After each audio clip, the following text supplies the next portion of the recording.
हैं work energy and power के PYQs की बात करते हैं। सबसे पहला क्वेश्चन है, एक uniform force 3I cap plus J cap Newton act on A particle of mass 2 kg, hence the particle is displaced from the position 2I cap plus K cap meter to position 4I cap plus 3J cap minus K cap। तो ये हमें position vector दे रखे हैं और हमें क्या calculate करना है, work done by the force on the particle etch. तो इसको हम क्या R1 पोजीशन वेक्टर मान लेते हैं, इसको R2 पोजीशन वेक्टर मान लेते हैं। तो यहाँ से अगर हम बात करें, हमें डिस्प्लेसमेंट का पोजीशन वेक्टर निकालना है, मतलब डिस्प्लेसमेंट वेक्टर निकाल लेंगे तो क्या हो जाएगा, R2 vector position vector minus R1 position vector. तो यहाँ से कितना आ जाएगा, 4I माइनस 2I, मतलब कितना 2I बचेगा, 3J और J इधर 0 है, R1 में J क्या है 0, तो ये कितना बचेगा प्लस का 3J। उसके बाद में माइनस के, मतलब माइनस के में से माइनस करना है K कैप को, तो क्या हो जाएगा माइनस माइनस का 2K कैप।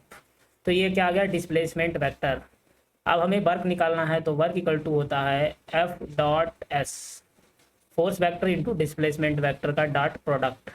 तो ये force vector 3I cap plus J cap का डॉट प्रोडक्ट करना है डिस्प्लेसमेंट वेक्टर के साथ 2I cap plus 3J cap minus 2K cap. और डॉट प्रोडक्ट क्या होता है, सेम के साथ 1, डिफरेंट के साथ में 0, मतलब I का I के साथ डॉट करते हैं तो कितना आता है 1, J का J के साथ डॉट करते हैं तो भी 1 आता है, K का K के साथ डॉट करते हैं 1 आता है। और अगर डिफरेंट का मतलब I का J के साथ करेंगे 0 आएगा, J का K के साथ करेंगे 0 आएगा, और K का I के साथ करेंगे वो भी 0 आएगा। तो I का I के साथ कितना हो जाएगा 3 × 2 मतलब 6, J का J के साथ में कितना हो जाएगा 3 × 1 मतलब 3, और K है नहीं K, और इधर क्या है K 0 है, मतलब ये 0 हो जाएगा। तो कितना होगा 9 जूल आंसर आ जाएगा, मतलब 9 जूल वर्क लगेगा। अब बात करते हैं नेक्स्ट क्वेश्चन की। नेक्स्ट क्वेश्चन है, particle with the total energy E is moving in a potential energy region U, motion of the particle is restricted to the region when. तो हम जानते हैं टोटल एनर्जी इक्वल टू क्या होता है, potential energy plus kinetic energy. तो potential energy equal to क्या हो जाएगा, total energy minus kinetic energy. तो हम यहाँ से लिख सकते हैं potential energy less than equal to total energy, क्योंकि पोटेंशियल टोटल एनर्जी में से काइनेटिक सब्सट्रैक्ट हो जाती है तो पोटेंशियल बचती है। तो पोटेंशियल एनर्जी क्या हो जाएगी, लेस देन या इक्वल टू टोटल एनर्जी, मतलब सी ऑप्शन करेक्ट हो जाएगा। नेक्स्ट क्वेश्चन की बात करते हैं, one coolie takes 1 minute to raise a suitcase through a height 2 meter, but the second coolie takes 30 seconds to raise the same suitcase to the same height, the power of the two coolie in the ratio. तो हमें दोनों कुली की power का ratio calculate करना है। तो power क्या होती है, पावर होती है वर्क पर यूनिट टाइम। अब यहाँ पर कोई भी कुली h हाइट ऊपर जा रहा है तो वर्क क्या होता है mgh के बराबर, mgh के बराबर। तो दोनों कुली सेम सूटकेस को, मतलब मास भी सेम है, g तो कांस्टेंट ही है, और हाइट भी सेम है, मतलब दोनों के लिए वर्क क्या होगा सेम, और वर्क सेम होगा मतलब power inversely proportional to time. तो यहाँ से हम लिख सकते हैं P1 divided by P2 equal to T2 divided by T1। तो T2 मतलब जो दूसरा वाला कुली है उसको कितना टाइम 30 सेकेंड लग रहा है, फर्स्ट कुली को 1 मिनट लग रहा है मतलब 60 सेकेंड। तो क्या आ जाएगा 1/2, मतलब रेशियो कितना आ जाएगा 1:2 का, डी ऑप्शन करेक्ट हो जाएगा। अब बात करते हैं नेक्स्ट क्वेश्चन की, body of mass 4m is lying in XY plane at rest, suddenly explodes into 3 pieces, the 2 pieces each of mass m moving perpendicular to each other with equal speed v, total kinetic energy of the generated due to explosion. हमें क्या बताना, total kinetic energy. तो condition क्या है कि जो 4m मास का है वो 3 पार्ट्स में टूटता है। तो एक जो m मास के 2 पार्ट हैं वो एक दूसरे के परपेंडिकुलर जा रहे हैं सेम स्पीड से। तो ये वाला m मान लो x में जा रहा है, दूसरा वाला m y में जा रहा है, दोनों एक दूसरे के परपेंडिकुलर हो गए, स्पीड भी क्या है दोनों की सेम, v स्पीड से जा रहा है, और तीसरा वाला 2m का इधर जाएगा कहीं। तो उसका हमें क्या बताना है, उसकी वेलोसिटी निकालेंगे, मतलब वो कितनी स्पीड से जा रहा होगा उसकी स्पीड कैलकुलेट कर लेंगे। तो उसके बाद हम टोटल काइनेटिक एनर्जी कैलकुलेट कर लेंगे। तो यहाँ से इनका क्या हो जाएगा, मोमेंटम कंजर्व रहेगा। जब भी एक्सटर्नल फोर्स 0 होता है तो मोमेंटम क्या रहेगा, conserve initial momentum equal to final momentum. Initially क्या सिस्टम रेस्ट पे था तो इनिशियल मोमेंटम 0, फाइनल क्या हो जाएगा, इसका momentum mb i cap X axis में, इसका momentum mb j cap Y axis में है तो j हो जाएगा। तो ये mb i cap plus mb j cap plus तीसरे वाले का मोमेंटम क्या हो जाएगा, मास 2m है इंटू इसकी जो स्पीड है हम b डैश मान ले रहे हैं। तो यहाँ से 2m b dash equal to कितना आ जाएगा, माइनस का M B I cap plus M B J cap. तो यहाँ से मास कॉमन लेके कैंसिल हो जाएगा, मास कैंसिल हो जाएगा तो हमारे पास बी डैश क्या आ जाएगा, बी/2 आई कैप माइनस का, और माइनस अंदर मल्टीप्लाई हो जाएगा तो ये भी माइनस हो जाएगा b/2 जे कैप। इसका जब हम मैग्नीट्यूड निकालेंगे तो हमारे पास मैग्नीट्यूड आ जाएगा b/√2, मतलब b/2 का होल रूट के अंदर होल स्क्वायर और प्लस b/2 का होल स्क्वायर। तो यहाँ से b/√2 आ जाएगा, बी डैश की वैल्यू आ गई। तो टोटल काइनेटिक एनर्जी, इसकी kinetic energy half M B square, इसकी kinetic energy half M B square, इसकी काइनेटिक एनर्जी क्या होगी, हाफ मास 2m है, और बी डैश मतलब b/√2 का होल स्क्वायर। तो यहाँ से टोटल जो काइनेटिक एनर्जी होगी वो कितनी होगी, half M B square, half M B square क्या हो जाएगा, M B square plus half 2m into b/√2 का होल स्क्वायर, 2 से 2 कैंसिल हो जाएगा, b/√2 मतलब b/2 हो जाएगा। तो ये कितना हो जाएगा, 3mv² डिवाइडेड बाई 2, ये हो जाएगी हमारे पास टोटल काइनेटिक एनर्जी, मतलब बी ऑप्शन करेक्ट हो जाएगा। नेक्स्ट क्वेश्चन की बात करते हैं। If A vector cos omega T I cap plus sine omega T J cap, B vector दे रखा है cos omega t/2 I cap plus sine omega t/2 J cap, as a function of time the value of time t at which they are orthogonal to each other. Orthogonal का मतलब होता है कि ये दोनों एक दूसरे के परपेंडिकुलर है, ऑर्थोगोनल बोले या परपेंडिकुलर बोले, बात ये एक ही होती है। तो हम जानते हैं ये परपेंडिकुलर है, मतलब दो वेक्टर a डॉट बी क्या होता है, ए बी कॉस थीटा, और थीटा कितना है 90 है, मतलब ए बी कॉस थीटा की वैल्यू क्या हो जाएगी, a डॉट बी। तो इन दोनों का a dot B dot product क्या आएगा, 0। तो यहाँ से हम इनका डॉट प्रोडक्ट कर देते हैं, क्योंकि आई के साथ में आई का डॉट प्रोडक्ट 1 होता है, जे के साथ में 1, जे के साथ में 1 होगा, डिफरेंट के साथ में 0 हो जाएगा। तो सिर्फ आई का आई के साथ में कर देते हैं, कॉस ओमेगा मतलब ये कॉस ओमेगा टी और ये cos omega t/2, cos omega T into cos omega t/2 plus, अब जे के साथ में sine omega T, sine omega t/2, sine omega T और sine omega t/2 equal to 0।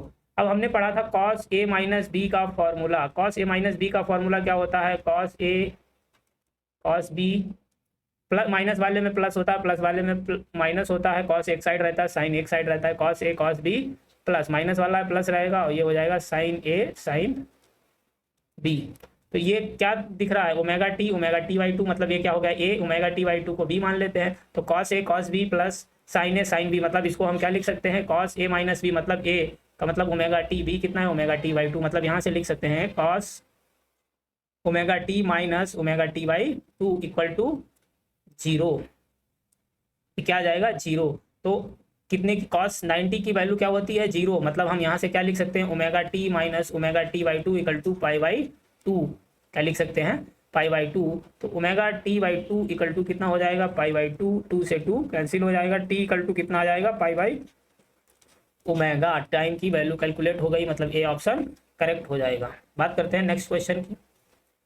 Next question है, two similar springs P and Q having the spring constant K P and K Q such that the K P की जो value है वो Q के Q से ज़्यादा है, they are the stretch by the same amount, मतलब same extension, वो क्या है के से, then by the same force, दूसरी बार क्या सेम फोर्स से, मतलब केस बी में सेम फोर्स से इसको स्ट्रेच किया जाता है। Work done by the spring W P and W Q are related as in case A and case B. तो हम सबसे पहले बात करते हैं केस ए की। तो केस ए में बात करें सेम एक्सटेंशन है, तो हम जानते हैं क्या होता है, वर्क डन इक्वल टू होता है हाफ के एक्स स्क्वायर, क्योंकि वर्क डन जो स्प्रिंग के केस में होता है जो स्प्रिंग की स्टोर्ड पोटेंशियल एनर्जी के बराबर होता है। स्टोर्ड पोटेंशियल एनर्जी कितनी होती है, हाफ के एक्स स्क्वायर के बराबर। तो इस क्वेश्चन में अगर हम ए केस की बात करें, सेम एक्सटेंशन है, मतलब जो एक्स की वैल्यू क्या है वो सेम है, ये क्या हो गई कांस्टेंट। तो यहाँ पर जो वर्क है वो directly proportional to spring constant. तो और स्प्रिंग कांस्टेंट क्वेश्चन के अकॉर्डिंग किसका ज़्यादा है, पी का, के पी की वैल्यू के क्यू से ज़्यादा है, तो जिसका स्प्रिंग कांस्टेंट ज़्यादा उसका वर्क भी ज़्यादा होगा, मतलब पी का वर्क मोर देन क्यू। ठीक है, तो ये तो हो गया केस फर्स्ट का। अब बात करते हैं केस नंबर सेकेंड, मतलब केस बी की बात करें। केस बी में क्या कह रहा है, सेम फोर्स। तो सेम फोर्स पहले तो अगर हम बात करें हमारे पास F इक्वल टू क्या होता है, के x spring constant into extension, ये क्या होता है फोर्स के बराबर। तो यहाँ से x इक्वल टू क्या हो जाएगा, के डिवाइडेड बाई एफ, के डिवाइडेड बाई सॉरी के नहीं F डिवाइडेड बाई के, क्या हो जाएगा F डिवाइडेड बाई के। एक्स इक्वल टू क्या हो जाएगा एफ डिवाइडेड बाई के। तो क्वेश्चन के अकॉर्डिंग सेकंड बी में क्या है सेम फोर्स मतलब ये कांस्टेंट हो गया X inversely proportional to spring constant. तो एक्सटेंशन स्प्रिंग कांस्टेंट के क्या है इनवर्सली प्रोपोर्शनल है, लेकिन work directly proportional to X square. Work क्या है directly proportional to X square और work directly proportional to spring constant के भी है। तो यहाँ से क्या है ये एक्स के इनवर्सली प्रोपोर्शनल है, मतलब उल्टा हो जाएगा, क्योंकि जो ये एक्स स्क्वायर के डायरेक्टली प्रोपोर्शनल है ये एक्स इनवर्सली प्रोपोर्शनल के है, मतलब जिसका क्या हो जाएगा जिसका के की वैल्यू ज़्यादा तो उसका वर्ग क्या हो जाएगा कम। के की वैल्यू किसकी ज़्यादा पी की, तो पी का वर्ग कम हो जाएगा। तो वर्ग ऑफ क्यू मोर देन वर्ग ऑफ पी, तो अब किसका वर्ग ज़्यादा हो जाएगा क्यू का, मतलब ए ऑप्शन करेक्ट हो जाएगा। सेकेंड ऑप्शन नेक्स्ट क्वेश्चन की बात करते हैं। A particle of mass M is driven by the machines delivers a constant power k watts if the particle starts from rest force on the particle at the time t। तो हमें time T पर particle पर force calculate करना है। तो पहले तो बात करते हैं पावर क्या होगी D W by D T, work per unit time होता है। अब यहाँ पर पावर कैसी है अगर हम बात करें मतलब पावर कैसी है वेरिएबल है, तो उस केस में क्या हो जाएगा D W equal to P D T. इसको इंटीग्रेट कर देंगे 0 से W तक और इसको 0 से T तक। तो यहाँ से क्या हो जाएगा W और पावर क्या है K और dt का इंटीग्रेशन कितना हो जाएगा T के बराबर। वर्क कितना आ गया KT के बराबर। अब वर्क इक्वल टू क्या होता है change in kinetic energy. Change in kinetic energy initially क्या रेस्ट था तो इनिशियल काइनेटिक एनर्जी 0 हो जाएगी, फाइनल काइनेटिक माइनस इनिशियल, और फाइनल को हम मान लेते हैं इसकी स्पीड भी है तो हाफ mv स्क्वायर क्या हो जाएगा फाइनल, और इनिशियल क्या है 0 ये किसके बराबर हो जाएगी वर्क के बराबर, मतलब के टी इक्वल टू कितना हो जाएगा हाफ एम वी स्क्वायर के बराबर। तो वी स्क्वायर इक्वल टू कितना हो जाएगा 2 KT डिवाइडेड बाई एम। तो वी इक्वल टू कितना हो जाएगा √2k डिवाइडेड बाई एम और टी की पावर 1/2। तो ये क्या आ गई हमारे पास वेलोसिटी। अब हमें क्या एक्स फोर्स कैलकुलेट करना है, मतलब एक्सेलरेशन निकालना पड़ेगा। तो एक्सेलरेशन होता है D V by D T. तो अब वेलोसिटी को टाइम के रेस्पेक्ट में इंटीग्रेट कर देंगे, सॉरी डिफ्रेंशिएट कर देंगे D V by D T. तो ये हो जाएगा 2k डिवाइडेड बाई एम क्या है कांस्टेंट इनटू टी की पावर 1/2 का इंटीग्रेशन, तो क्या हो जाएगा 1/2 और 1/2 माइनस 1, तो कितना टी की पावर -1/2 बचेगी, कितनी बचेगी -1/2।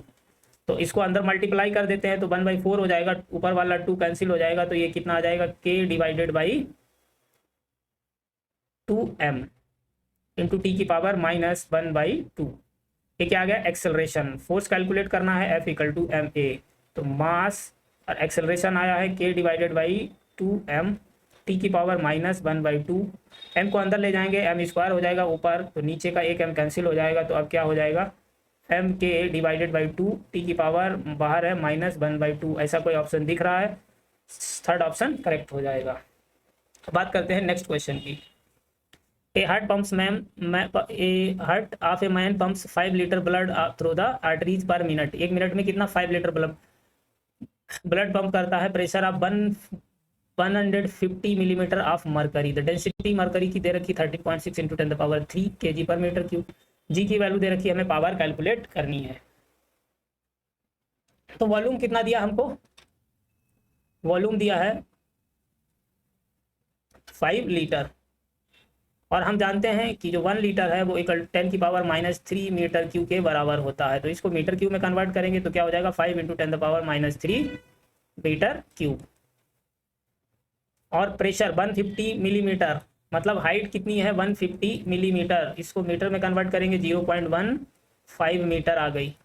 डेंसिटी कितनी दे रखी 13.6 × 10³ तो हम जानते हैं प्रेशर इक्वल टू क्या होता है, प्रेशर होता है ρGH के बराबर। रो कितना है डेंसिटी ऑफ लिक्विड 13.6 × 10³ जी की वैल्यू 10, और ये कितना है हाइट मतलब 0.15। तो इसको कैलकुलेट कर लो, ये कितना आएगा 0.54 हो जाएगा। ये कितना 1 टाइम जाएगा और 20 हो जाएगा। पॉइंट कितने के बाद ये 10 एक ये है, मतलब ये कितना हो जाएगा 20.4, कितना आ जाएगा 20.4 × 10³ ये कितना आ गया प्रेशर। यूनिट क्या होगी न्यूटन पर मीटर स्क्वायर। अब हमें क्या कैलकुलेट करना है पावर, पावर क्या होती है, फोर्स इनटू वेलोसिटी। अब हम जानते हैं फोर्स, प्रेशर इक्वल टू क्या होता है, प्रेशर होता है फोर्स पर यूनिट एरिया। ये क्या है, प्रेशर है, प्रेशर क्या होता है, फोर्स पर यूनिट एरिया। तो फोर्स इक्वल टू क्या हो जाएगा, प्रेशर इंटू एरिया। प्रेशर की, फोर्स की जगह हम क्या लिख सकते हैं, प्रेशर इंटू एरिया। और स्पीड मतलब length divided by time, length divided by time या डिस्टेंस डिवाइडेड बाई टाइम। तो स्पीड क्या हो जाएगी, डिस्टेंस डिवाइडेड बाई टाइम मतलब L divided by T. Area into length क्या हो जाएगा, वॉल्यूम। तो क्या हो जाएगा, प्रेशर, यहाँ पर पी क्या है, प्रेशर, इसको पूरा लिख ही दे रहे, प्रेशर।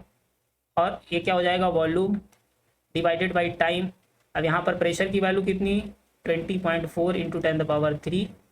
वॉल्यूम कितना है, 5 इंटू 10⁻³ तो प्लस का 3 -3 गया। डिवाइडेड बाई टाइम कितना है, पर मिनट मतलब 60। तो यहाँ से अब हम कैलकुलेट कर सकते हैं। तो जब यहाँ से कैलकुलेट करेंगे हमारे पास जो वैल्यू आएगी वो आएगी 1.7 वाट के आसपास पावर आ जाएगी, मतलब सी ऑप्शन करेक्ट हो जाएगा। नेक्स्ट क्वेश्चन है, the two particles of mass m1 m2 move with initial velocity u1 u2 one collision on collision one of the particle gets excited to higher level. तो higher level में चला जाता है जिससे after absorbing energy E absorb करके higher level में पहुंच जाता है। Final velocity of particle v1 and v2 हो जाती है। तो हम यहाँ पर क्या कर देंगे, एनर्जी को कंजर्व कर देंगे, energy conservation, energy conservation. Energy conservation मतलब initial energy equal to final energy. तो इनिशियल क्या होगी, half m1 u1 square plus half m2 u2 square equal to final energy, kinetic energy half m1 v1 square plus half m2 v2 square. और energy कितनी, E absorb कर ली, मतलब energy इतनी बढ़ गई, प्लस ई। या इसको क्या लिख सकते हैं, half m1 u1 square plus half m2 u2 square. अब एनर्जी इधर प्लस में है, इधर लाएंगे मतलब माइनस की ई हो जाएगी, equal to half m1 v1 square plus half m2 v2 square. तो ऐसा कोई ऑप्शन दिख रहा है, ऐसा फर्स्ट ऑप्शन दिख रहा है। बाकी देखोगे तो यहाँ पर सब इधर उधर किया, यहाँ पे देखो प्लस ई कर दिया गया जबकि प्लस नहीं होगा। यहाँ पर क्या कर दिया गया है, मास का स्क्वायर कर दिया गया, मतलब ये भी नहीं होगा। और यहाँ पर क्या कर दिया, इधर माइनस कर दिया, मतलब क्या हो जाएगा, फर्स्ट ऑप्शन करेक्ट हो जाएगा। बात करते हैं नेक्स्ट क्वेश्चन की। Two particles A and be moving with the constant velocity, दोनों क्या v1 और v2 कांस्टेंट वेलोसिटी के साथ मूव कर रहे हैं। At the initial moment their position vector r1 and r2। तो इनके जो पोजीशन वेक्टर हैं वो क्या है, r1 और r2। The condition for particles A and B for their collision. तो इन पार्टिकल की जो कॉलिजन करने की कंडीशन क्या होगी, सेम टाइम, सेम टाइम। और जब टाइम सेम होगा तो हम यहाँ से क्या लिख सकते हैं, position vector r1 plus b1 t, time क्या होगा t मान लिया, इक्वल टू r2 दूसरे वाले पार्टिकल की क्या होगी, r2 प्लस b2 t, क्योंकि कॉलिजन करने की टाइम क्या है, सेम है। तो ये रेट पहले की भी r1 और b1 इंटू टी, ये भी क्या हो जाएगा, रेट ही हो जाएगा। r2 b2 plus into T, ये भी क्या हो जाएगी, रेट ही हो जाएगी। तो यहाँ से हम क्या लिख सकते हैं, r1 minus r2 position vector equal to b2 minus b1 position b1, और टाइम कॉमन मिल जाएगा। t इक्वल टू कितना आ जाएगा, r1 minus r2 divided by b1 b2 minus b1 का मैग्नीट्यूड, r1 माइनस r2 का मैग्नीट्यूड, ये क्या आ गया, time. तो यहाँ से इस वाली इक्वेशन में हम क्या कर देंगे, टाइम की वैल्यू रख देंगे। तो r1 minus r2 position vector equal to b2 minus b1, और टाइम कितना आया है, r1 माइनस r2 का magnitude divided by b2 minus b1 का मैग्नीट्यूड। तो यहाँ से हम लिख सकते हैं r1 minus r2 divided by r1 minus r2 का magnitude equal to b2 minus b1 divided by b2 minus b1 का मैग्नीट्यूड। तो ऐसा कोई ऑप्शन दिख रहा है, ऐसा ऑप्शन सी ऑप्शन करेक्ट हो जाएगा। नेक्स्ट क्वेश्चन की बात करते हैं। A ball is thrown vertically downward from a height 20 metre, मतलब किसी बॉल को वर्टिकली डाउनवर्ड 20 मीटर की हाइट से फेंका जा रहा है जिसकी इनिशियल वेलोसिटी v0 थी। It collides with the ground, ground से कोलाइड करने के बाद 50% एनर्जी लॉस कर देता है। क्या करता है, 50% एनर्जी लॉस कर देता है। And rebounds to the same height, rebound to the same height. The initial velocity B nought की वैल्यू कैलकुलेट करनी है। तो पहले तो हम क्या जो भी काइनेटिक एनर्जी लॉस हुई है उसकी, मतलब जो भी अपनी एनर्जी लॉस कर रहा है वो क्या हो जाएगी, पोटेंशियल एनर्जी में कन्वर्ट हो जाएगी।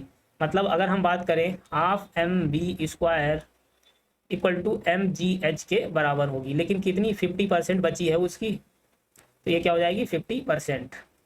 तो ये क्या हो जाएगा 1/2, तो ये हो जाएगा 1/4 एम बी स्क्वायर। तो इधर एम से एम क्या हो जाएगा कैंसिल, तो बी स्क्वायर इक्वल टू कितना हो जाएगा 4GH के बराबर।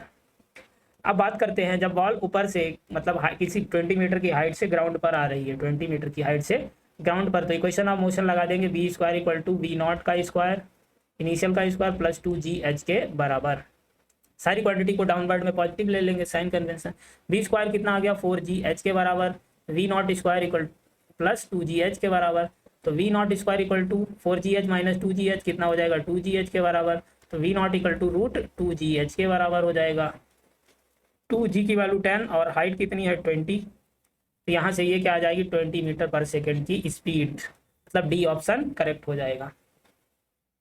उसके बाद नेक्स्ट क्वेश्चन है on a frictionless surface at a block of mass m moving with the speed b collides with elastically with another block of the same mass. उसी mass की दूसरी बॉडी है उस जो कि रेस्ट पे थी initially after collision first blocks, collision के बाद में जो फर्स्ट ब्लॉक है move set an angle theta two it's initial direction and speed v/3। तो हमें सेकेंड ब्लॉक की स्पीड बतानी है कॉलिजन के बाद।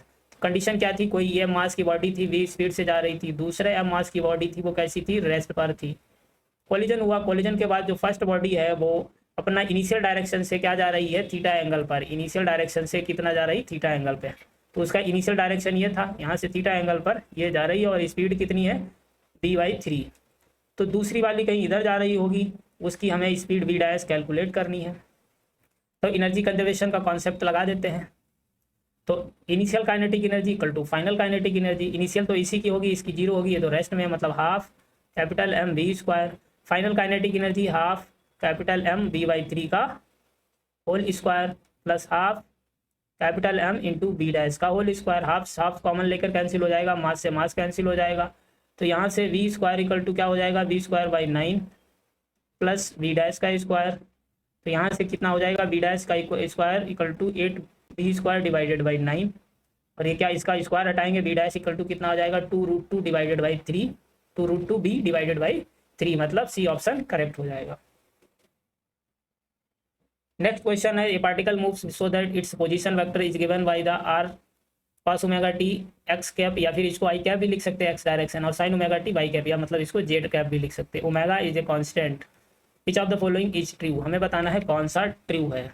ठीक, तो अगर हम बात करें हमें क्या दे रखा है पोजीशन वेक्टर, तो पोजीशन वेक्टर मतलब dr/dt टाइम के रेस्पेक्ट में अगर हम इसको डिफरेंशिएट कर देंगे हमें वेलोसिटी वेक्टर मिल जाएगा। कॉस का डिफरेंशिएशन, कॉस का क्या होता है, कॉस थीटा क्या होता है माइनस साइन थीटा, तो माइनस साइन ओमेगा टी। फिर ओमेगा टी का डिफरेंशिएशन करते हैं तो ओमेगा टी का डिफरेंशिएशन क्या आ जाएगा omega plus sine omega T का डिफरेंशिएशन डायरेक्शन क्या होगा आई कैप, एक्स कैप लिख दो या आई कैप लिख दो।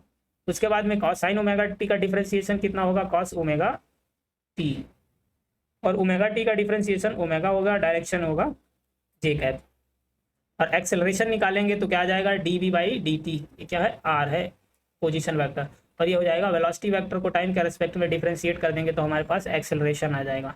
तो साइन ओमेगा टी का डिफरेंशिएशन कॉस ओमेगा टी हो जाएगा माइनस कॉस ओमेगा टी, और फिर ओमेगा टी का डिफरेंशिएशन ओमेगा हो जाएगा, और ओमेगा ओमेगा मिलकर ओमेगा स्क्वायर हो जाएगा, ये आई कैप हो जाएगा। फिर कॉस ओमेगा टी का डिफरेंशिएशन क्या होगा माइनस का साइन ओमेगा टी, तो ये हो जाएगा माइनस का sign omega T into omega square हो जाएगा यहाँ पर, और डायरेक्शन जे होगा। तो पहला ऑप्शन है velocity is perpendicular to position vector and acceleration is directed towards the origin. तो पोजीशन वेक्टर का डायरेक्शन क्या है अवे फ्रॉम द ओरिजिन, और एक्सेलरेशन देखो नेगेटिव दिख रहा है, माइनस कॉमन ले लेंगे तो जो एक्सेलरेशन का डायरेक्शन क्या होगा पोजीशन वेक्टर से अवे, मतलब ये बात तो सही है velocity vector is perpendicular to position vector. Perpendicular कैसे पता चलेगा हमें, अगर हम वेलोसिटी वेक्टर और पोजीशन वेक्टर का डॉट प्रोडक्ट कर दें। डॉट प्रोडक्ट मतलब परपेंडिकुलर डॉट प्रोडक्ट क्या होता है कॉस, जैसे कि अगर हम पोजीशन मतलब वेलोसिटी और पोजीशन वेक्टर का इसको क्या लिख सकते हैं वी और कॉस थीटा, और कॉस 90 की वैल्यू क्या होती है 0, तो ये पूरा टर्म 0 हो जाएगा, मतलब इनका डॉट प्रोडक्ट अगर हमें 0 मिल जाएगा तो हम क्या मतलब तो क्या हो जाएगा एक पता चल जाएगा कि ये दोनों एक दूसरे के परपेंडिकुलर हैं। तो वेलोसिटी वेक्टर क्या है हमारे पास minus sine omega T into omega और cos omega T into omega, position vector sine omega T. तो हम जानते हैं आई का आई के साथ में डॉट 1 होता है, जे के साथ जे का 1 होता है, बाकी डिफरेंट के साथ 0 हो जाएगा।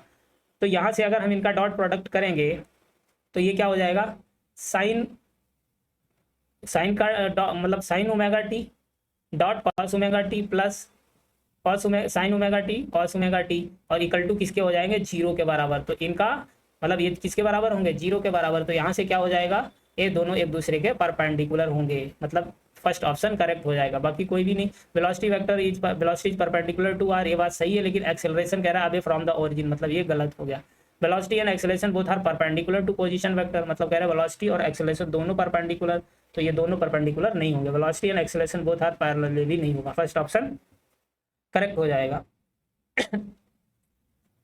अब बात करते हैं नेक्स्ट क्वेश्चन की। नेक्स्ट क्वेश्चन है, bullet of 10 gram moving with horizontally with speed of velocity 400 metre पर second strikes a wooden block of mass 2 kg suspended by a light in extensible string of length 5 metre, मतलब ऐसा string है जो ना टूट रहा हो। As a result the centre of gravity of the block is found to be rise a vertical distance 10 centimetre, vertically इतनी height पर चला जा रहा है। The speed of the bullet after it's emerges out horizontally from the block will be. तो हमें बताना है कि बुलेट की स्पीड क्या होगी जब ब्लॉक से बाहर निकलेगा, इमर्ज होने की स्पीड। तो पहले तो हम बात करते हैं कि ब्लॉक, जब ब्लॉक से बुलेट टकराएगा तो हम मान ले रहे हैं कि ब्लॉक की जो स्पीड है वो b1 हो जाएगी। क्या मान लेते हैं, b1। और ब्लॉक कितना जाएगा, जो उसको मतलब काइनेटिक एनर्जी मिली है वो किस में कन्वर्ट हो जाएगी, पोटेंशियल एनर्जी में। तो अगर हम बात करें ब्लॉक का मास कितना है, कैपिटल M मान लेते हैं, तो half capital M into b1 square equal to वो जो काइनेटिक एनर्जी बुलेट के द्वारा इसको मिली है वो किसमें, पोटेंशियल एनर्जी में कन्वर्ट हो जाएगी। तो वो पोटेंशियल एनर्जी मतलब mgh में कन्वर्ट हो जाएगी, कैपिटल M इंटू GH। तो मास से मास कैंसिल हो जाएगा, ठीक। तो b1 कितना हो जाएगा, √2 GH के बराबर, 2 इंटू जी की वैल्यू 10 और कितनी हाइट तक जा रहा है, 10 सेंटीमीटर। कितनी हाइट तक जा रहा है, 10 सेंटीमीटर। तो यहाँ से हम क्या v1 की स्पीड निकाल लेते हैं, तो ये कितनी आ जाएगी, 10 सेंटीमीटर को 0.1 लिख दे तो ये आ जाएगी √2, b1 की स्पीड आ गई √2 मीटर पर सेकेंड। अब हम बात करते हैं बुलेट की, ठीक है। तो ये तो हमें पता चल गई कि इतनी स्पीड इसको मिलेगी, जो ब्लॉक है बुलेट के द्वारा कितनी स्पीड मिलेगी, इतनी। अब हम बात करते हैं इसकी कि जो जब टकराएगा, मतलब before collision initial kinetic energy equal to final kinetic energy. तो इनिशियल मतलब बिफोर कॉलिजन, तो कॉलिजन से पहले बुलेट की स्पीड हम मान लेते हैं कि u थी, तो half small m into you square. और जब टकराने से पहले की बात है, इनिशियल काइनेटिक एनर्जी बुलेट की होगी और जो ब्लॉक है उसकी तो 0 होगी, वो रेस्ट में ही था। उसके बाद में बुलेट को मतलब बुलेट की स्पीड कैलकुलेट करनी है और ब्लॉक को कितनी काइनेटिक एनर्जी मतलब हाफ स्मॉल m इंटू उसको हम क्या मान लेते हैं u डैश का स्क्वायर प्लस, और ब्लॉक को कितनी, half capital M into b1 का स्क्वायर। तो यहाँ से अगर हम बात करें हाफ m से हाफ m क्या हो जाएगा, कैंसिल, सॉरी हाफ से हाफ कैंसिल हो जाएगा, m नहीं कैंसिल होगा। तो बुलेट का जो मास कितना दे रखा है, 10 ग्राम। बुलेट का मास कितना दे रखा है, 10 ग्राम, मतलब 10 की पावर -2 kg।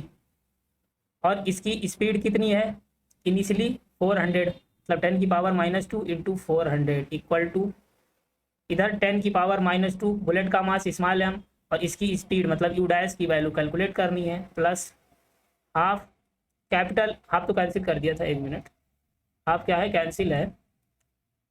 तो यहाँ पर कैपिटल M के ब्लॉक का मास 2 kg है और b1 का वैल्यू कितना आया, √2, मतलब √2 का स्क्वायर कर देंगे तो 2 बचेगा, तो ये हो गया 4। 400 इंटू 10 पावर -2 मतलब ये हो जाएगा 4, ये कितना हो जाएगा 4,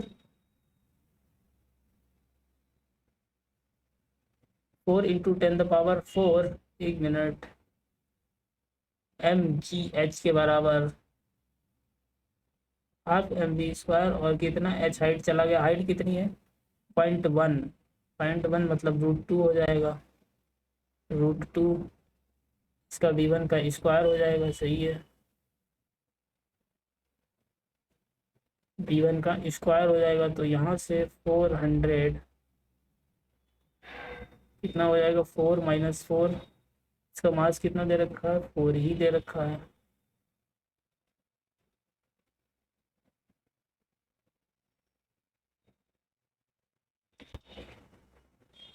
मास कितना दे रखा है, 4 ही दे रखा है।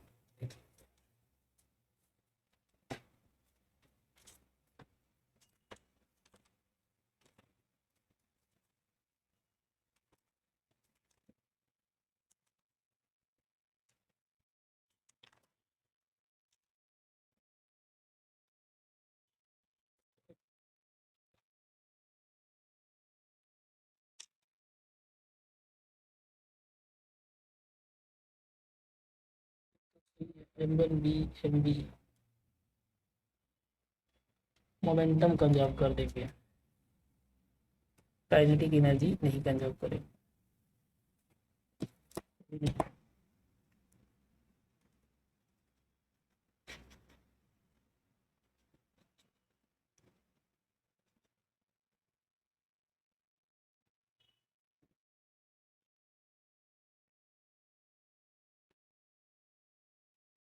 अब हमें क्या कर देना है, मोमेंटम कंजर्व कर देना है, मोमेंटम कंजर्व कर देंगे। तो मोमेंटम, इनिशियल मोमेंटम की बात करें तो इनिशियल सिर्फ और सिर्फ किसका होगा, बुलेट का momentum small m into you, और ब्लॉक का तो मोमेंटम 0 होगा क्योंकि वो रेस्ट में था। उसके बाद में अगर हम बात करें बाद का मोमेंटम, मतलब m इंटू यू डैश, इसकी स्पीड मान लेते हैं, और ये हो गया बुलेट का मोमेंटम टकराने के बाद। ये क्या है, बिफोर कोलिजन, कोलिजन से पहले की कंडीशन। ये क्या है, आफ्टर कोलिजन, कोलिजन की बाद की कंडीशन। तो बिफोर आफ्टर कोलिजन क्या होगा, उसकी capital M into b1 speed. तो यहाँ से हम क्या कैलकुलेट करेंगे,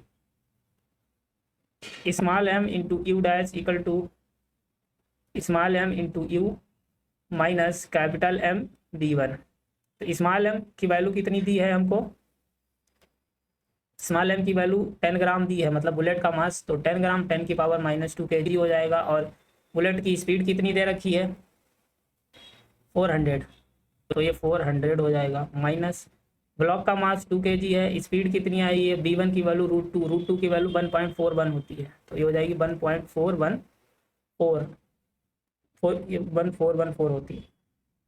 ये हो जाएगी 4 माइनस, तो कितना हो जाएगा 828, और ये 2 मतलब 2.8 के आसपास ही रख देते हैं इसको, कितनी 2.8 के आसपास।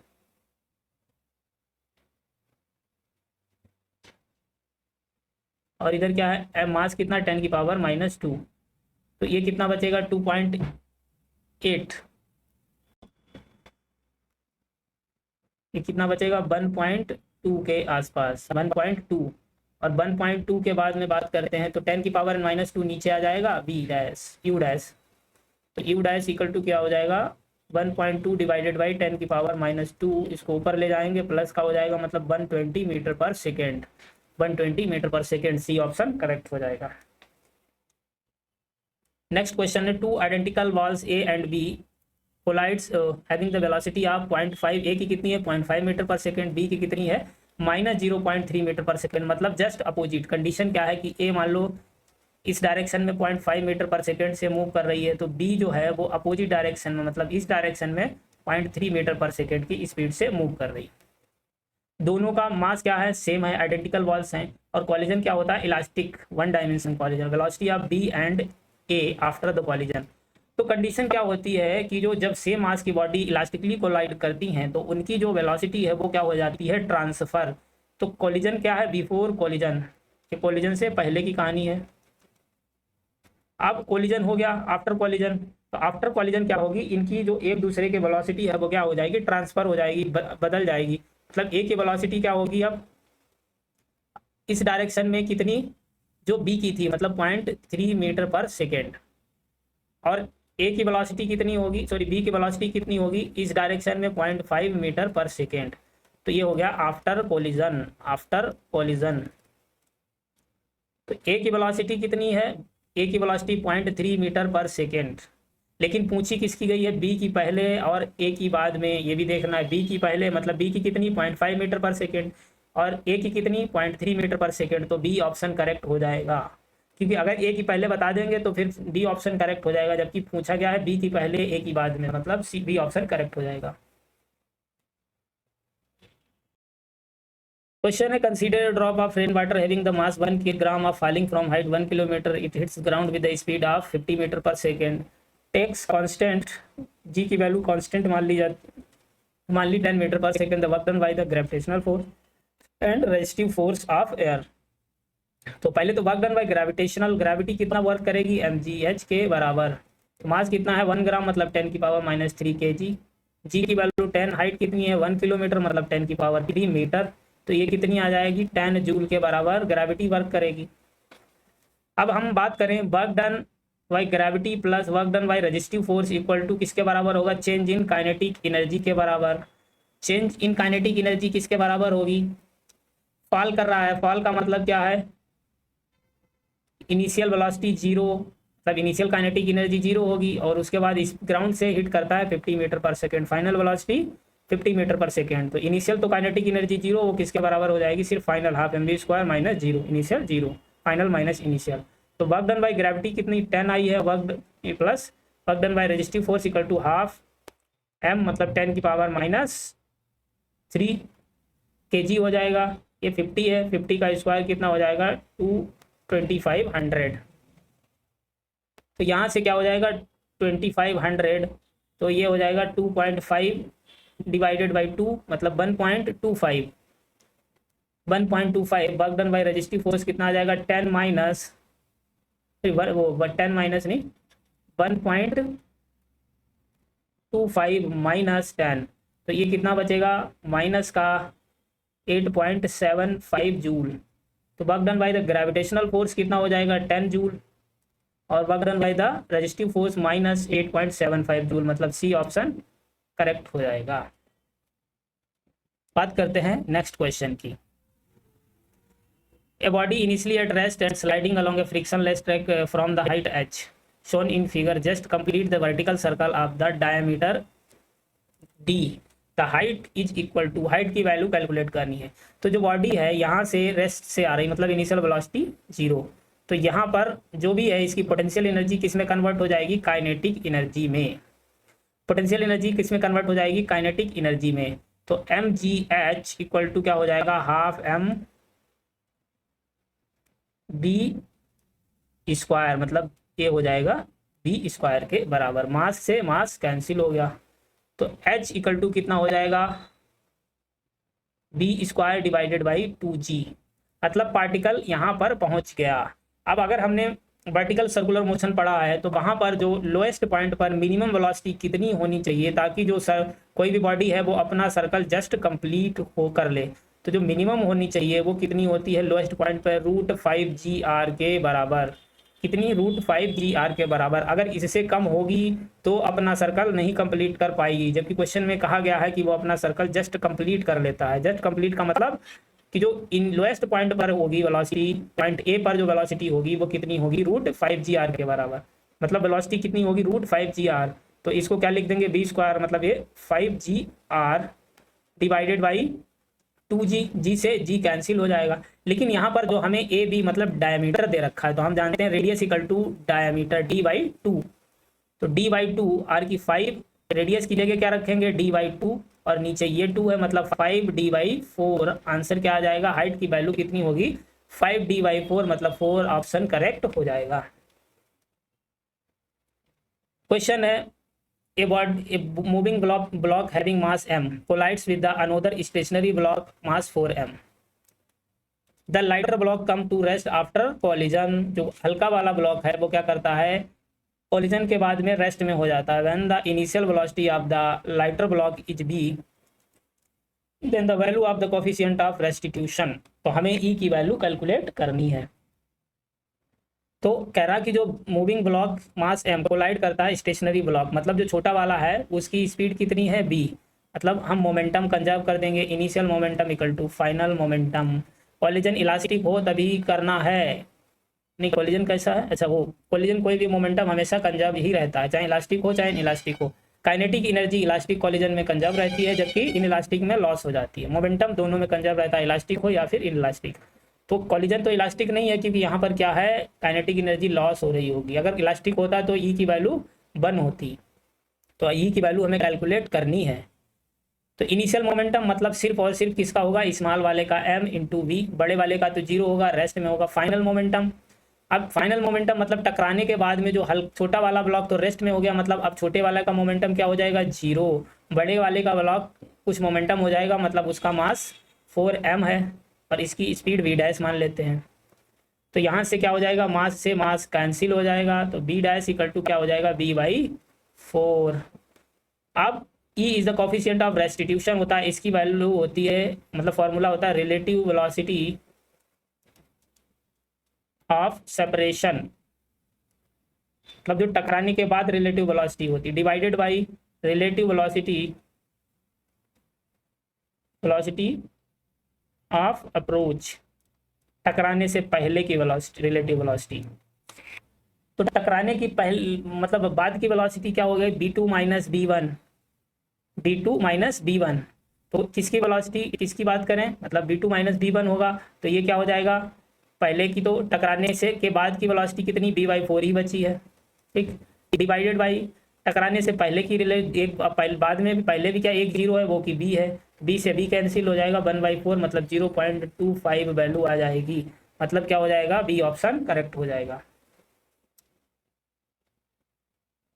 Next question, A particle of mass 5m at rest suddenly breaks on its own into 3 fragment, मतलब खुद से ही, एक्सटर्नल फोर्स 0, कोई भी एक्सटर्नल फोर्स नहीं लगाया। 2 fragments of mass m each moving along mutually perpendicular direction with the speed d, the energy release during the process, तो energy इस process में कितनी रिलीज होगी। तो भाई बस मास वहाँ पर 4m था, ऐसे क्वेश्चन पहले था, एक x में जा रहा, दूसरा y में, इक्वल मास वाले m और m वाले, वो क्या जा रहा है इस डायरेक्शन में एक दूसरे के, एक एक्स में जा रहा होगा तो दूसरा वाई में जा रहा होगा, तो तीसरा जो 3m बचा है वो इधर कहीं जा रहा होगा। मोमेंटम कंजर्व रहेगा, कोई भी एक्सटर्नल फोर्स नहीं लगाया जाएगा। Initial momentum equal to final momentum. तो इनका मोमेंटम कितना हो जाएगा नेट, अगर हम इन दोनों का देखते हैं, सीधे कैलकुलेट करेंगे, दो इक्वल वेक्टर एक दूसरे के परपेंडिकुलर, रिजल्टेंट √2 टाइम्स आता है, मतलब √2m into we, same speed से जा रहे हैं और इस वाले मोमेंटम के बराबर हो जाएगा, मतलब 3mv dash equal to √2mv। m से m कैंसिल हो जाएगा, b डैश कितना आ जाएगा, √2b डिवाइडेड बाई 3। अब हमें क्या बताना है, रिलीज काइनेटिक एनर्जी, मतलब वही टोटल, तो इसकी हाफ mv², इसकी हाफ mv² प्लस इसकी हाफ, मास कितना है 3m और √2b डिवाइडेड बाई 3 का होल स्क्वायर, तो हाफ mv² क्या हो जाएगा, mv², रिलीज काइनेटिक एनर्जी, तो जो भी एनर्जी रिलीज होगी वो टोटल के बराबर ही होगी रिलीज, तो ये mv² हो गया प्लस हाफ 3m और ये क्या हो जाएगा, √2/3b का whole square, mv² half 3m, नीचे √2 क्या हो जाएगा, 2b², 3 इंटू 3, एक 3 कैंसिल हो जाएगा, तो ये कितना बचा, 2 से 2 कैंसिल हो जाएगा, तो mv² प्लस mv²/3, तो कितना हो जाएगा 4mv² डिवाइडेड बाई 3, 4mv²/3 मतलब डी ऑप्शन करेक्ट हो जाएगा। इसके बाद नेक्स्ट क्वेश्चन की बात करें, ये force F 20y + 10y act on a particle y direction, F is in Newton, y in meter, work done by the force to move the particle by 0 to by 1। तो force कैसा है, variable, force variable होता है तो work निकालते हैं, W equal to F.dy, by के respect में डिफरेंशिएट कर, इंटीग्रेट कर देंगे, लिमिट कितनी है 0 से 1 तक, फोर्स कितना है 20 + 10y into dy,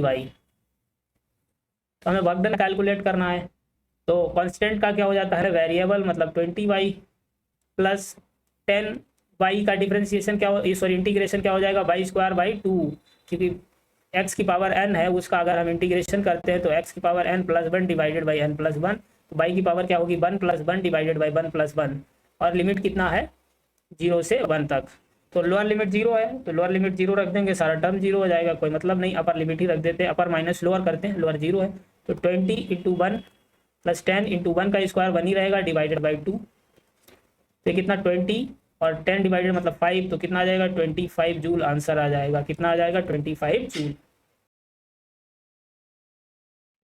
question, A particle is released from a height as from the surface of earth at a certain height, its kinetic energy is 3 times its potential energy.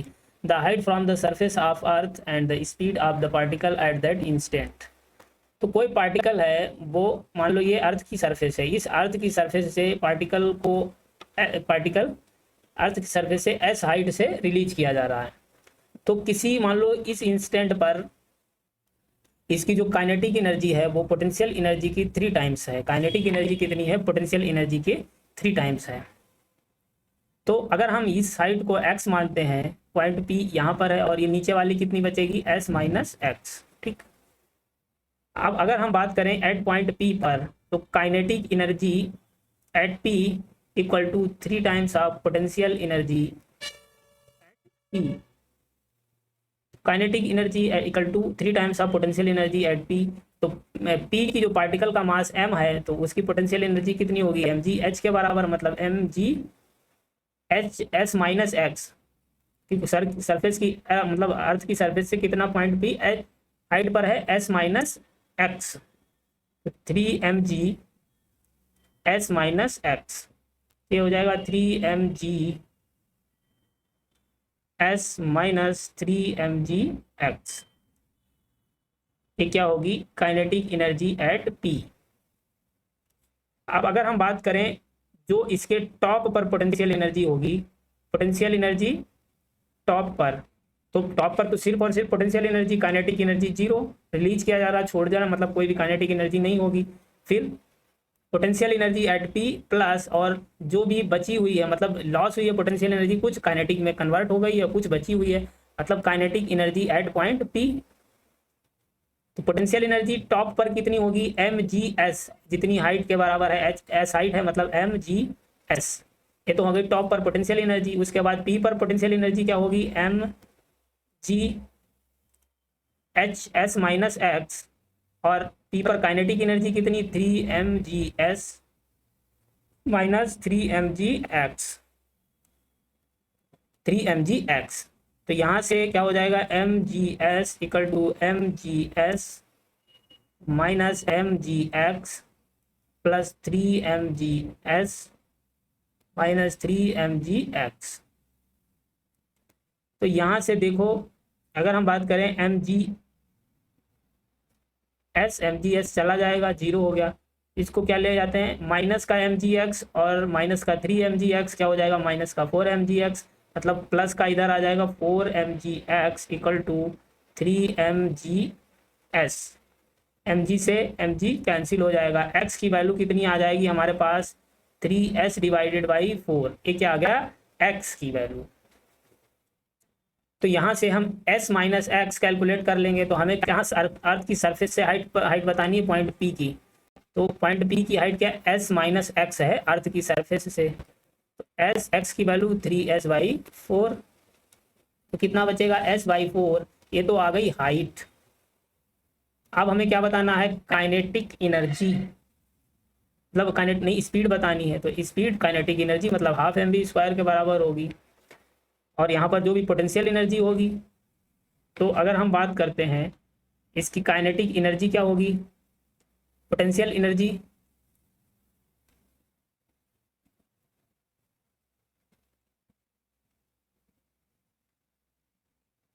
तो यहाँ से हम सीधे निकाल लेना Kp equal to 3 times of potential energy 3mg s minus X. तो 3mg और kinetic energy half mv²।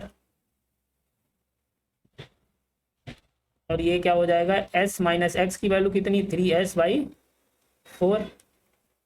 3mg into s by 4 हो जाएगा, s बाई 4। तो ये हो जाएगा half mv² equal to 3mg s by 4। m से m कैंसिल हो गया, 2 2 जा 4। v² इक्वल टू क्या हो जाएगा?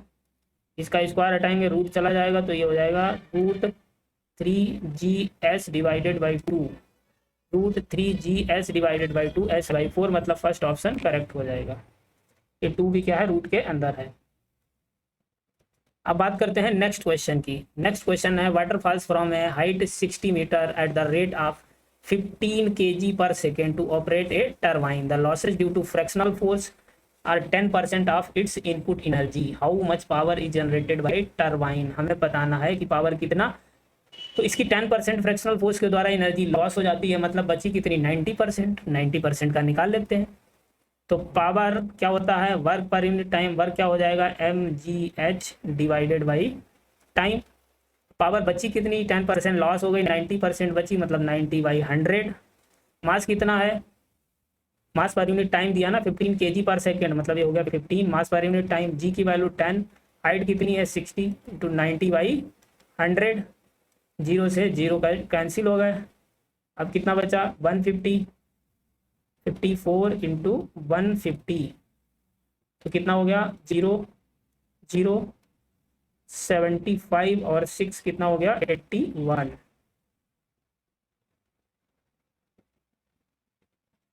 तो ये आ जाएगा 8.1 किलोवाट, इतनी पावर होगी, मतलब सी ऑप्शन करेक्ट हो जाएगा। वो 10% लॉस हो गई तो 90% बचेगी। नेक्स्ट क्वेश्चन है an electric lift with maximum load 200 kg, lift plus passenger दोनों moving up with constant speed, कितनी स्पीड से जा रहा है। The frictional force opposing the motion 300 newton, minimum power delivered by the motor to the lift, तो हमें बताना है मिनिमम पावर कितनी होगी, मतलब जो भी मोटर डिलीवर करेगा जिससे क्या है अपवर्ड कांस्टेंट स्पीड के साथ मोशन करे। तो अगर हम फोर्स की बात करें, कोई लिफ्ट है, ठीक है, तो लिफ्ट के अंदर पैसेंजर और दोनों का मास m मान लेते हैं, तो डाउनवर्ड क्या लगेगा mg लगेगा। फ्रिक्शनल फोर्स भी क्या डाउनवर्ड ही लग रहा है Fr, तो इधर अपवर्ड मान लो F फोर्स लगाया जा रहा होगा। F की वैल्यू कितनी होगी mg प्लस फ्रिक्शनल फोर्स के बराबर, mg प्लस फ्रिक्शनल फोर्स, तो ये तो आ गया फोर्स। mg की वैल्यू कितनी है 200 kg है, मतलब अगर हम g की वैल्यू इंक्लूड करेंगे तो कितना हो जाएगा 2000 kg है, तो 20,000 न्यूटन हो जाएगी। फिर फ्रिक्शनल फोर्स कितना है 3000, तो ये होगा 23,000 न्यूटन। ये नेट फोर्स लगाया जाएगा। पावर क्या होता है फोर्स F.B, तो या F B cos थीटा, दोनों सेम डायरेक्शन में है, इसी डायरेक्शन में इसकी वेलोसिटी है, थीटा भी 0, cos 0 की वैल्यू 1 होती है।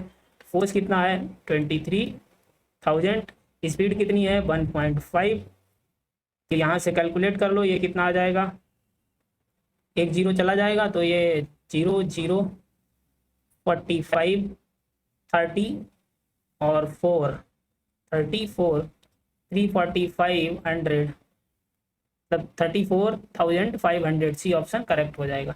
ये क्या आ जाएगी पावर वाट में। नेक्स्ट क्वेश्चन है the potential energy of a long spring when the stretched by 2 centimetre is U, if the spring is stretched by 8 centimetre the potential energy stored in it will be, तो हमें बतानी है इसमें potential energy, stored potential energy क्या होगी।